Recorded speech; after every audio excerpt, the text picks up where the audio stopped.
Is this it, Pansit? Tatawagan mo na ba yung anak mo? Kakausapin mo na ba siya?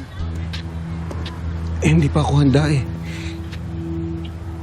Tatawagan ko lang yung lola niya para kumustahin ko siya. Diyos ko naman, nabiti naman ako doon. So paano na yan?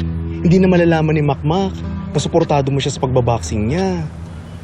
Tsaka na lang siguro pag maayos ng lahat. Grabe ka, Nonoy. Napaka-martir mo. Sandali, tatawagan ko si nanay ha.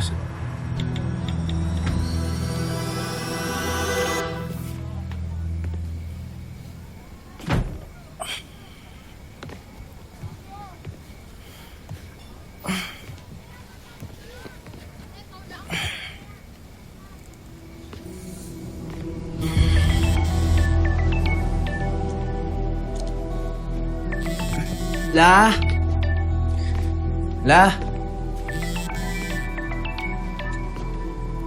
La, may tumatawag sa inyo. La, sagutin ko na po baka importante ito eh.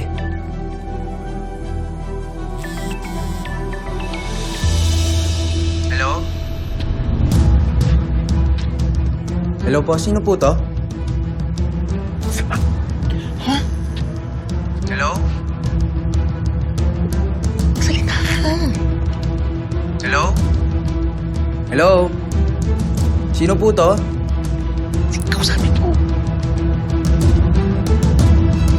Sige. Hello? Sino yun? Apo. Ay, La. May tumawag sa akin? Hindi ko nga alam yung number pero may tumawag sa inyo. Sino yun? Walang pangalan nakasulat? Wala. Kilala niyo siya? Nakataon ko. Hindi. Baka yung yung kakilala ko sa university. Yun, baka yun. University? Bakit ho kaya? Kasi Apo, nagtanong ako dun sa university, baka sakaling, alam mo na, magbago yung isip mo, gusto mo mag-aral ulit. Yun lang, naisip ko. Ay, La, di ba napag-usapan natin to? Ay, oo nga, Apo, napag-usapan na natin. Hindi naman sa pagiging nega, Apo. Kasi naisip ko lang kung sakaling, sorry ha, kung sakaling hindi ka magtagumpay dyan sa boxing na yan, magandang meron kang babalikan. Diba? Sigurista na lang lola mo. Wala naman. Hindi mo ba ako kilala? Magtatagumpay yung apo nyo. Kaya La, konting tiis na lang. Konting-konti. Magki-champion to. Promise. Yayaman din tayo. Ha? Okay, La.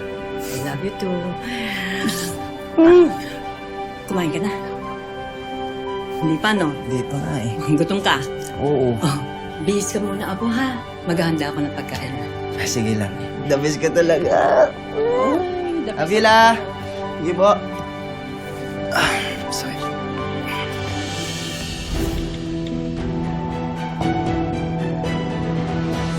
Anong nangyari? Si Makmak yung sumagot eh. Oo nga, pero bakit di mo kinausap? Natatakot ako. Hindi ko alam sasabihin ko.